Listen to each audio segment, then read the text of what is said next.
Hello दोस्तों, आप सभी का स्वागत है फिर से एक नए वीडियो में। दोस्तों आज के इस वीडियो में मैं आप लोगों को बताने वाला हूं दिस एंड दैट का यूज। देखिए दोस्तों, हम लोग दिस और दैट का यूज कैसे सीखेंगे। देखिए दोस्तों, ये वीडियो आज का थोड़ा लॉन्ग होने वाला है, लेकिन आपको दोस्तों ये वीडियो पूरा देखना है, ठीक है।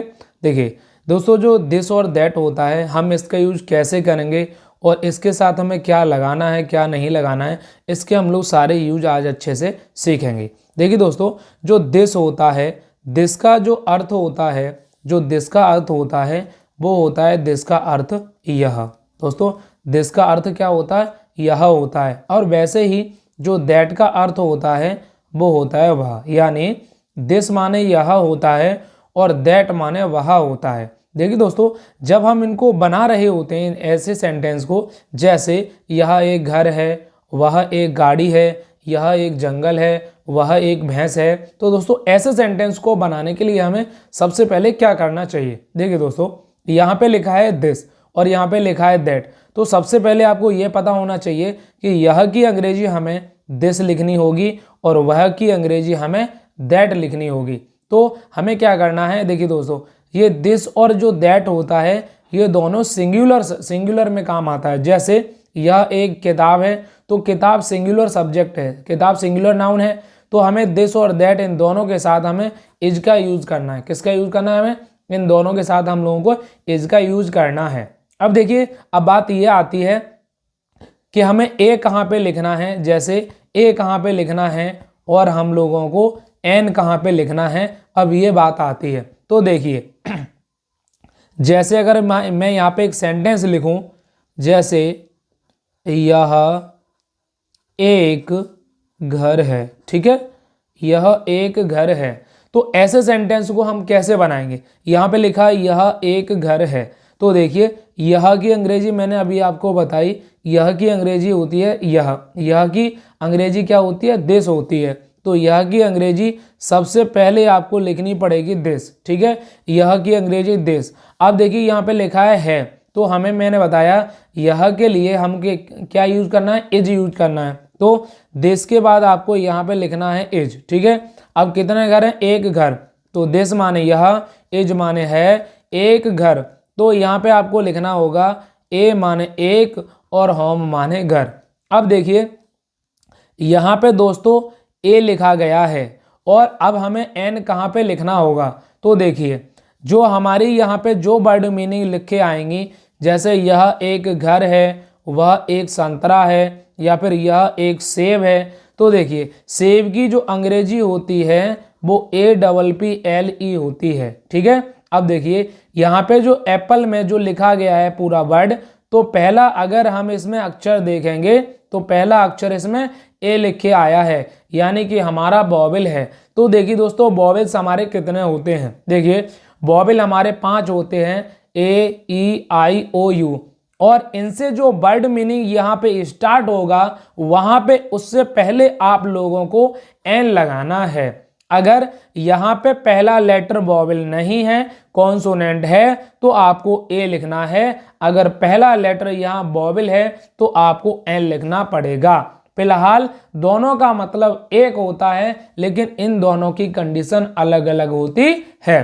देखिए अगला एग्जाम्पल है, जैसे वह एक सेब है, ठीक है, वह एक सेब है, तो इस वाक्य को हमें कैसे बनाना है। देखिए वह की अंग्रेजी हमें दैट लिखनी पड़ेगी, है कि देखिए मैंने बताया दिस और दैट इन दोनों के साथ हमें जो वर्ब लगानी है वो कौन सी, इज लगानी है, सिंगुलर वर्ब लगानी है। तो देखिए वह की अंग्रेजी दैट लिख दी, अब इसके साथ इज लिखना है। अब यहाँ पे लिखा है एक सेब, तो हमें क्या करना है, या एन लिखना है, उसके बाद में आपको यहाँ पे एप्पल लिखना है। अब मैंने आपको बताया अगर पहला लेटर जो पहला अक्षर होगा अगर वॉवेल है तो हमें यहाँ एन लिखना है, अगर ये कॉन्सोनेंट है तो हमें यहाँ पे एन नहीं लिखना है। अब देखिए मैं आपको बताऊं, जैसे अगर आपसे कोई ये पूछे, ये बताओ दिस का यूज हमें कब करना है और दैट का यूज हमें कब करना है, तो आपको क्या बताना है। देखिए दोस्तों, यह का जो यूज हम लोग करते हैं वो पास की वस्तुओं के लिए करते हैं और दैट का जो यूज हम लोग करते हैं वो दूर की वस्तुओं के लिए करते हैं। देखिए जैसे अभी मैं कहूँ यह एक पेन है, तो ये पेन मेरे पास में है। अगर ये पेन मुझसे दूर हो तो मैं बोलूँगा वह एक पेन है। अगर कोई चीज़ आपके पास में है तो यह लगाना है, अगर कोई चीज़ आपसे दूर में है तो आपको वह लगाना है। ऐसी कंडीशन में हम लोग दिस और दैट का यूज करते हैं। अब देखिए मैं आपको अगला सेंटेंस बताऊंगा।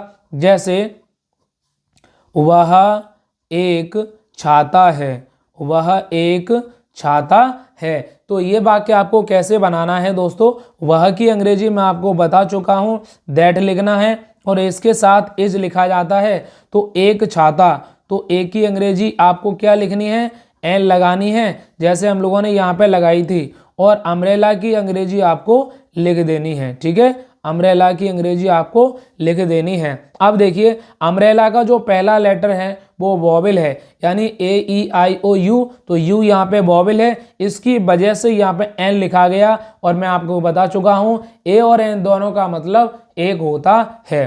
अब देखिए मैं आपको एक एग्जाम्पल और अच्छे से बताता हूँ। जैसे यह एक किताब है, यह एक किताब है। तो आपको कैसे बनाना है, यह एक किताब है। देखिए यह की अंग्रेजी आपको दिस लिखनी है और इसके साथ मैं बता चुका हूँ आपको क्या लिखना है, एज लिखना है। अब क्या है, यह एक किताब है, तो यहाँ पे आपको ए लिखना है और किताब को हम लोग दोस्तों अंग्रेजी में बुक बोलते हैं। तो देखिए बुक का पहला लेटर जो है वो बुक का पहला लेटर क्या है दोस्तों, बुक का पहला लेटर आपका कॉन्सोनेंट हो जाएगा। बुक का पहला लेटर कॉन्सोनेंट है तो इससे पहले हमें एन लगाना नहीं पड़ेगा। अगले एग्जाम्पल में देखिए, जैसे वह एक पंखा है, वह एक पंखा है। तो देखिए आपको ये वाला वाक्य कैसे बनाना है, वह एक पंखा है। तो दोस्तों वह की अंग्रेजी आपको क्या लिखनी है, वह की अंग्रेजी आपको दैट लिखनी है। वह की अंग्रेजी आपने दैट लिख दी, इसके साथ हमें इज लिखना है। एक पंखा है तो ए लिखेंगे और पंखा को दोस्तों अंग्रेजी में फैन बोला जाता है। तो देखिए दैट इज अ फैन लिख गया। ठीक है, आपको अगला एग्जाम्पल बताऊंगा। जैसे अगर ऐसे लिख के आता है, जैसे यह एक संतरा है, यह एक संतरा है। तो दोस्तों आप इसे कैसे बनाएंगे, देखिए यह सिंगुलर है तो यह के लिए दिस लिखना है और इसके साथ इज लगाना है। एक संतरा है तो आपको एन ऑरेंज लिखना है। दोस्तों क्या लिखना है दोस्तों, आपको एन ऑरेंज लिखना है। अब मैं एन यहाँ क्यों लगा रहा हूँ, क्योंकि ऑरेंज में पहला लेटर पहला अक्षर देखोगे तो यहाँ पे वॉवेल्स आया है, पहला लेटर वॉवेल है, तो इसलिए हम लोग यहाँ पे क्या लिख रहे हैं, एन लिख रहे हैं। ऐसे ही दोस्तों आपको क्या करना है, जैसे वह एक कलम है, वह एक कलम है। तो देखिए कलम हमसे दूर में है तो हम लोग वह लिख रहे हैं। अगर कोई चीज़ हमारे पास में होती है तो हमें यह लिखना होता है, दूर में होती है तो वह लिखना होता है। तो हमें कैसे बनाना है, वह एक कलम है, तो आपको कैसे बनाना है, वह की अंग्रेजी दैट लिखनी है, दैट इज, उसके बाद ए, फिर आपको क्या लिखना है, पेन लिखना है। तो वह एक कलम है तो दैट इज आपको क्या लिखना है, पेन लिखना है। दोस्तों अगर आज का ये पूरा वीडियो देखने के बाद आपको कुछ समझ में आया हो तो दोस्तों अपने दोस्तों के साथ इस वीडियो को ज़्यादा से ज़्यादा शेयर करें। अगर आप हमारे चैनल पर पहली बार आए हैं तो प्लीज़ दोस्तों चैनल को सब्सक्राइब और वीडियो को लाइक ज़रूर करें।